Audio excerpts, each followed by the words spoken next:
हरे कृष्णा। शनिदेव की कृपा आप पर और आपके पूरे परिवार पर सदैव बनी रहे। एक समय शनिदेव भगवान शंकर के धाम हिमालय पहुँचे। उन्होंने अपने गुरुदेव भगवान शिव को प्रणाम कर उनसे आग्रह किया कि हे प्रभु, मैं कल आपकी राशि में आने वाला हूँ, अर्थात मेरी वक्र दृष्टि आप पर पड़ने वाली है। शनि देव की बात सुनकर भगवान शंकर हतप्रभ रह गए और बोले, हे शनिदेव, आप कितने समय तक अपनी वक्र दृष्टि मुझ पर रखेंगे? शनिदेव बोले, हे नाथ, कल सवा प्रहर के लिए आप पर मेरी वक्र दृष्टि रहेगी। शनि देव की बात सुनकर भगवान शंकर चिंतित हो गए और शनि की वक्र दृष्टि से बचने के लिए उपाय सोचने लगे। शनि की दृष्टि से बचने हेतु अगले दिन भगवान शंकर मृत्युलोक आए। भगवान शंकर ने शनि देव और उनकी वक्र दृष्टि से बचने के लिए एक हाथी का रूप धारण कर लिया। भगवान शंकर को हाथी रूप में सवा प्रहर तक का समय व्यतीत करना पड़ा तथा शाम होने पर भगवान शंकर ने सोचा, अब दिन बीत चुका है और शनि देव की दृष्टि का भी उन पर कोई असर नहीं होगा। इसके उपरांत भगवान शंकर पुनः कैलाश पर्वत लौट आए। भगवान शंकर प्रसन्न मुद्रा में जैसे ही कैलाश पर्वत पर पहुँचे, उन्होंने शनि देव को उनका इंतजार करते पाया। भगवान शंकर को देखकर शनि देव ने हाथ जोड़कर प्रणाम किया। भगवान शंकर मुस्कुराकर शनि देव से बोले, आपकी दृष्टि का मुझ पर कोई असर नहीं हुआ। यह सुनकर शनि देव मुस्कुराए और बोले, मेरी दृष्टि से न तो देव बच सकते हैं और न ही दानव, यहाँ तक कि आप भी मेरी दृष्टि से नहीं बच पाए। यह सुनकर भगवान शंकर आश्चर्यचकित रह गए। शनि देव ने कहा, मेरी ही दृष्टि के कारण आपको सवा प्रहर के लिए देव योनि को छोड़कर पशु योनि में जाना पड़ा। इस प्रकार मेरी वक्र दृष्टि आप पर पड़ गई और आप इसके पात्र बन गए।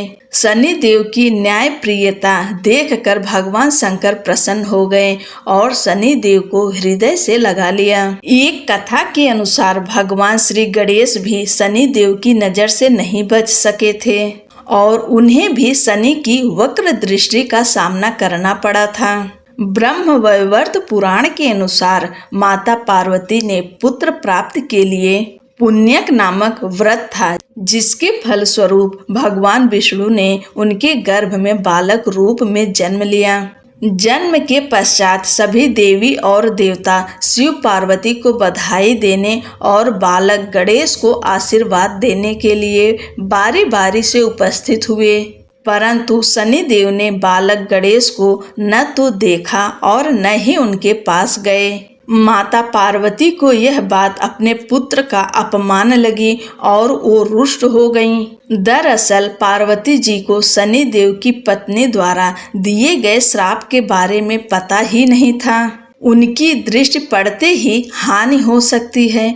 उन्हें लगा कि शनि उनके पुत्र का अपमान कर रहे हैं। उन्होंने कहा, सूर्य पुत्र, अपनी गर्दन क्यों झुका रखी है? मेरी व मेरे पुत्र की ओर देखो। तुम मेरे पुत्र को देख क्यों नहीं रहे हो? इस पर शनि देव ने कहा, माते, मेरा नहीं देखना ही अच्छा है, क्योंकि सभी प्राणी अपनी अपनी करनी का फल भोगते हैं। मैं भी अपनी करनी का फल भोग रहा हूँ। ऐसा कहकर शनि देव अपने श्राप के बारे में बताते हैं। तब माता पार्वती ने कहा कि सब कुछ ठीक होगा, तुम्हारे देखने पर कुछ अमंगल नहीं होगा, क्योंकि यह मेरा पुत्र है और इसे सभी देवताओं ने आशीर्वाद दिया है। शनि देव ने माता पार्वती का रुष्ट भाव समझकर उनकी आज्ञा मान ली और बालक गणेश को देख लिया, परंतु शनि देव की दृष्टि पड़ते ही नवजात बालक का सिर धड़ से अलग होकर ब्रह्मांड में विलीन हो गया। माता पार्वती अपने पुत्र की यह दशा देख बेहोश हो गईं। तब माता पार्वती को इस आघात से बाहर निकालने और उनकी क्रोध से बचने के लिए तत्काल ही भगवान विष्णु अपने वाहन गरुड़ पर सवार हो उत्तर दिशा में स्थित पुष्पभद्रा नदी तट पर गए। वहां उन्होंने एक हथनी को देखा जो अपने बालक की ओर पीठ किए बैठी थी। इस संबंध में यह भी कहा जाता है कि वहां उन्होंने देखा कि एक हथनी अपने नवजात शिशु को लेकर उत्तर दिशा में सिर करके सो रही थी। भगवान विष्णु ने शीघ्र ही सुदर्शन चक्र से नवजात गज शिशु का मस्तक काट लिया और वे उसे लेकर शिवलोक पहुँचे तथा माता पार्वती के बालक के धड़ पर लगाकर उसके प्राण वापस किए। बाद में जब माता पार्वती को होश आया तो उन्होंने शनि देव को श्राप दे दिया, परंतु सभी देवताओं ने शनि का पक्ष लेकर कहा कि इसमें उनकी कोई गलती नहीं है। आपको तो इन्होंने सारी बात बता ही दी थी कि वे आपके बालक को क्यों नहीं देख रहे हैं, किंतु आपकी जिद पूरी करने हेतु ही शनि देव ने आपके पुत्र को देखा, इसमें इनका कोई कसूर नहीं है। तब माता पार्वती ने शनि देव को क्षमा कर दिया और श्राप को एक पैर की विकलता के रूप में परिवर्तित कर दिया। इस तरह भगवान शिव और भगवान गणेश दोनों ही शनि देव की नजर से नहीं बच पाए थे। बोलो शनि देव महाराज की जय। एक समय में स्वर्ग लोक में सबसे बड़ा कौन के प्रश्न पर 9 ग्रहों में वाद विवाद हो गया। निर्णय के लिए सभी देवता देवराज इंद्र के पास पहुँचे और बोले, हे देवराज, आपको निर्णय करना होगा कि हम में से सबसे बड़ा कौन है। देवताओं का प्रश्न सुन इंद्र उलझन में पड़ गए। फिर उन्होंने सभी को पृथ्वी लोक में राजा विक्रमादित्य के पास चलने का सुझाव दिया। सभी ग्रह भूलोक राजा विक्रमादित्य के दरबार में पहुँचे। जब ग्रहों ने अपना प्रश्न राजा विक्रमादित्य से पूछा तो वह भी कुछ देर के लिए परेशान हो उठे, क्योंकि सभी ग्रह अपनी अपनी शक्तियों के कारण महान थे। किसी को भी छोटा या बड़ा कह देने से उनके क्रोध के प्रकोप से भयंकर हानि पहुंच सकती थी। अचानक राजा विक्रमादित्य को एक उपाय सूझा और उन्होंने विभिन्न धातुओं जैसे सोना, चांदी, कांसा, तांबा, सीसा, रांगा, जस्ता, अभ्रक व लोहे के 9 आसन बनवाए। सबसे आगे सोना और सबसे पीछे लोहा का आसन रखा गया। उन्होंने सभी देवताओं को अपने अपने आसन पर बैठने को कहा। उन्होंने कहा, जो जिसका आसन हो ग्रहण करे। जिसका आसन पहले होगा वह सबसे बड़ा तथा जिसका बाद में होगा वह सबसे छोटा होगा। चूंकि लोहे का आसन सबसे पीछे था, इसलिए शनि देव समझ गए कि राजा ने मुझे सबसे छोटा बना दिया है। इस निर्णय से शनि देव रुष्ट होकर बोले, हे राजन, तुमने मुझे सबसे पीछे बैठाकर मेरा अपमान किया है। तुम मेरी शक्तियों से परिचित नहीं हो। सूर्य एक राशि पर 1 महीने, चंद्रमा 2 महीने 2 दिन, मंगल 1.5 महीने, बुध और शुक्र 1 महीने, बृहस्पति 13 महीने रहते हैं। लेकिन मैं किसी भी राशि पर 2.5 वर्ष से लेकर 7.5 वर्ष तक रहता हूँ। बड़े बड़े देवताओं को मैंने अपने प्रकोप से पीड़ित किया है। अब तू भी मेरे प्रकोप से सावधान रहना। इस पर राजा विक्रमादित्य बोले, जो कुछ भाग्य में होगा देखा जाएगा। इसके बाद अन्य ग्रहों के देवता तो प्रसन्नता के साथ चले गए, परंतु शनि देव बड़े क्रोध के साथ वहां से विदा हुए। कुछ समय बाद जब राजा विक्रमादित्य पर 7.5 की दशा आई तो शनि देव ने घोड़े के व्यापारी का रूप धारण किया और बहुत से घोड़ों के साथ विक्रमादित्य की नगर पहुँचे। राजा विक्रमादित्य उन घोड़ों को देखकर एक अच्छे से घोड़े को अपनी सवारी के लिए चुनकर उस पर चढ़े। राजा जैसे ही उस घोड़े पर सवार हुए, वह बिजली की गति से दौड़ पड़ा। तेजी से दौड़ता हुआ घोड़ा राजा को दूर एक जंगल में ले गया और फिर वहां राजा को गिराकर गायब हो गया। राजा अपने नगर लौटने के लिए जंगल में भटकने लगा, पर उसे कोई रास्ता नहीं मिला। राजा को भूख प्यास लगाई। बहुत घूमने पर उन्हें एक चरवाहा मिला। राजा ने उससे पानी मांगा। पानी पीकर राजा ने उस चरवाहे को अपनी अंगूठी दे दी और उससे रास्ता पूछकर जंगल से निकलकर पास के नगर में चल दिए। नगर पहुंचकर राजा एक सेठ की दुकान पर बैठ गए। राजा के कुछ देर दुकान पर बैठने से सेठ की बहुत बिक्री हुई। सेठ ने राजा को भाग्यवान समझा और उसे अपने घर भोजन पर ले गया। सेठ के घर में सोने का एक हार खूंटी पर लटका हुआ था। राजा को उस कमरे में छोड़कर सेठ कुछ देर के लिए बाहर चला गया। तभी एक आश्चर्यजनक घटना घटी। राजा के देखते देखते खूंटी सोने के उस हार को निगल गई। सेठ ने जब हार गायब देखा तो उसने चोरी का संदेह राजा पर किया और अपने नौकरों से कहा कि इस परदेशी को रस्सियों से बांधकर नगर के राजा के पास ले चलें। राजा ने विक्रमादित्य से हार के बारे में पूछा तो उन्होंने बताया कि खूंटी ने हार को निगल लिया। इस पर राजा क्रोधित हुए और उन्होंने चोरी करने के अपराध में विक्रमादित्य के हाथ पांव काटने का आदेश दे दिया। सैनिकों ने राजा विक्रमादित्य के हाथ पांव काटकर उन्हें सड़क पर छोड़ दिया। कुछ दिन बाद एक तेली उन्हें उठाकर अपने घर ले गया और उसे कोल्हू पर बैठा दिया। राजा आवाज देकर बैलों को हाँकता रहता। इस तरह तेली का बैल चलता रहा और राजा को भोजन मिलता रहा। शनि के प्रकोप की 7.5 पूरी होने पर वर्षा ऋतु प्रारंभ हुई। एक रात विक्रमादित्य मेघ मल्हार गा रहा था। तभी नगर की राजकुमारी मन भावनी रथ पर सवार उस घर के पास से गुजरी। उसने मल्हार सुना तो उसे अच्छा लगा और दासी को भेजकर गाने वाले को बुला लाने को कहा। दासी लौटकर राजकुमारी को अपंग राजा के बारे में सब कुछ बता दिया। राजकुमारी उसके मेघ मल्हार से बहुत मोहित हुई और सब कुछ जानते हुए भी उसने अपंग राजा से विवाह करने का निश्चय किया। राजकुमारी ने अपने माता पिता से जब यह बात कही तो वह हैरान रह गए। उन्होंने उसे बहुत समझाया पर राजकुमारी ने अपनी जिद नहीं छोड़ी और प्राण त्याग देने का निश्चय कर लिया। आखिरकार राजा रानी को विवश होकर अपंग विक्रमादित्य से राजकुमारी का विवाह करना पड़ा।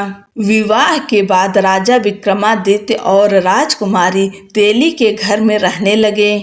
उसी रात स्वप्न में शनिदेव ने राजा से कहा, राजा तुमने मेरा प्रकोप देख लिया। मैंने तुम्हें अपने अपमान का दंड दिया है।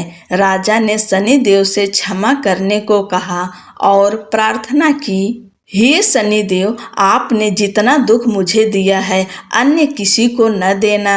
शनिदेव ने कहा, राजन मैं तुम्हारी प्रार्थना स्वीकार करता हूँ। जो कोई स्त्री पुरुष मेरी पूजा करेगा, कथा सुनेगा, जो नित्य ही मेरा ध्यान करेगा, चींटियों को आटा खिलाएगा, वह सभी प्रकार के कष्टों से मुक्त होता रहेगा तथा उसके सब मनोरथ पूर्ण होंगे। यह कहकर शनिदेव अंतर ध्यान हो गए। प्रातः काल राजा विक्रमादित्य की नींद खुली तो अपने हाथ पांव देखकर राजा को बहुत खुशी हुई। उन्होंने मन ही मन शनिदेव को प्रणाम किया। राजकुमारी भी राजा के हाथ पांव सलामत देखकर आश्चर्य में डूब गई। तब राजा विक्रमादित्य ने अपना परिचय देते हुए शनिदेव के प्रकोप की सारी कहानी सुनाई। इधर सेठ को जब इस बात का पता चला तो दौड़ता हुआ आया और राजा विक्रमादित्य के चरणों में गिरकर क्षमा मांगने लगा। राजा विक्रमादित्य ने उसे क्षमा कर दिया क्योंकि वह जानते थे कि यह सब तो शनिदेव के प्रकोप के कारण हुआ था। सेठ राजा विक्रमादित्य को पुनः अपने घर ले गया और उसे भोजन कराया। भोजन करते समय वहां एक आश्चर्य घटना घटी। सबके देखते देखते उस खूंटी ने हार उगल दिया। सेठ ने अपनी बेटी का विवाह भी राजा के साथ कर दिया और बहुत से स्वर्ण आभूषण, धन आदि देकर राजा को विदा किया। राजा विक्रमादित्य राजकुमारी मनभावनी और सेठ की बेटी के साथ अपने नगर वापस पहुंचे तो नगरवासियों ने हर्ष के साथ उनका स्वागत किया। अगले दिन राजा विक्रमादित्य ने पूरे राज्य में घोषणा कराई कि शनिदेव सब ग्रहों में सर्वश्रेष्ठ हैं। प्रत्येक स्त्री पुरुष शनिवार को उनका व्रत करें और व्रत कथा अवश्य सुने। राजा विक्रमादित्य की घोषणा से शनिदेव बहुत प्रसन्न हुए। शनिवार का व्रत करने और व्रत कथा सुनने से शनिदेव की अनुकंपा बनी रहती है और भक्त के सभी दुख दूर होते हैं। बोलो शनिदेव महाराज की जय। अब एक और शनिदेव की कहानी सुनते हैं। एक बार एक ब्राह्मण पूजा पाठ कराने जा रहा था। उसे रास्ते में शनि महाराज मिले। ब्राह्मण बोला, शनि महाराज आप कहाँ जा रहे हैं? तब शनि देव ने कहा, मैं राजा के लगने जा रहा हूँ। ब्राह्मण बोला, अगर तुम राजा के लगोगे तो सारी प्रजा दुखी होगी, इसलिए तुम मेरे लग जाओ। तब शनि देव बोले, कितने साल का लगूं? ब्राह्मण बोला, 7 साल के, 5 साल के, 2.5 साल के और 1.25 साल के। मुझसे ना उठाई जाएगी। तुम ऐसा करो, तुम मुझे 1.25 पहर के लिए लग जाओ। शनि देव ने कहा, ठीक है, तो मैं 1.25 पहर के लिए तुम्हें लग जाता हूँ। उसके बाद ब्राह्मण देवता नदी के किनारे आसन बिछाकर पाठ करने लगे। नदी में तो 2 मतीरे बहे जा रहे थे। ब्राह्मण ने उन दोनों मतीरों को निकालकर अपने घुटने के नीचे रख लिया। देखते ही देखते दोनों मतीरे राजा के बेटों के सिर बन गए। फिर ब्राह्मण के पास शनि देव आए और बोले, ब्राह्मण, तुमने राजा के लड़कों के सिर काट कर रखे हैं। तब ब्राह्मण बोला, किसी को मत कहना कि मुझे शनि की दशा लगी है। उसके बाद शनि देव वेश बदलकर नगर में चले गए और वहां जाकर उन्होंने एक आदमी से कहा कि नदी के किनारे एक ब्राह्मण के घुटने के नीचे राजा के बेटों के सिर पड़े हैं। देखते ही देखते यह बात पूरे नगर में फैल गई। जब यह बात राजा को पता चली तो राजा ने कहा कि ब्राह्मण को सूली पर चढ़ा दो। राजा के आदेश के अनुसार ब्राह्मण को सूली पर चढ़ाने की तैयारी की गई। पहले उन्होंने सोने की सूली गढ़वाई। जैसे ही ब्राह्मण को सूली पर चढ़ाने लगे वह टूट गई। इस तरह उन्होंने चांदी की, तांबे की और लोहे की भी गढ़वाई, लेकिन वह सब टूट गई। वह जिस धातु की सूली गढ़वा रहे थे वह टूटती जा रही थी। इतनी देर में 1.25 पहर पूरा हो गया। राजा के बेटे खेलते खेलते घर आ गए। तब रानी बोली, महाराज, ब्राह्मण को तो सूली पर चढ़ा दिया होगा। आप जाकर देखिए, नहीं तो हमें ब्रह्म हत्या का पाप लग जाएगा। जब राजा वहां पहुंचा तो उसने देखा कि ब्राह्मण तो पाठ कर रहा है। तब राजा ने ब्राह्मण से पूछा, यह सब क्या है? तब ब्राह्मण ने कहा, महाराज, मैं जा रहा था, रास्ते में मुझे शनि महाराज मिले। मैंने उनसे पूछा कि कहाँ जा रहे हो? उन्होंने कहा, मैं राजा के लगने जा रहा हूँ। मैंने उनसे कहा कि अगर तुम राजा को लगोगे तो सारी प्रजा दुखी होगी, इसलिए तुम मेरे लग जाओ। तब शनि देव बोले, कितने साल का लगूं? मैंने कहा, मुझसे 7 साल, 5 साल, 2.5 साल या 1.25 साल की ना उठी जाएगी, इसलिए मैंने 1.25 पहर की मांग ली। अब 1.25 पहर में ही मुझे शनि देव ने ऐसे रंग दिखाए। तब राजा कहने लगा कि शनि की दशा कैसे उतरेगी? तब ब्राह्मण बोला, राजा, सोने चांदी का दान, तांबे का दान, लोहे का दान और पीतल का दान करने से शनि की दशा से राहत मिलती है। तब राजा हैरान हो ब्राह्मण से पूछा, राजे, महाराजे और साहूकार तो सोने चांदी के दान कर देंगे, परंतु गरीब कैसे करेगा? तब ब्राह्मण ने कहा, तेल की पली और गुड़ की डली डकैत को देने से शनि की दशा से मुक्ति मिलती है।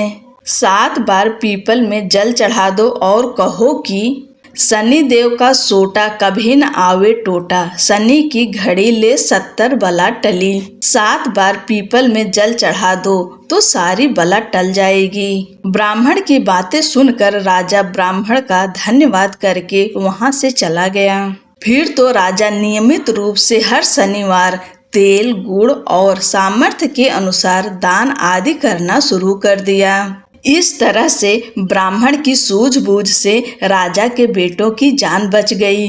बोलो शनिदेव महाराज की जय।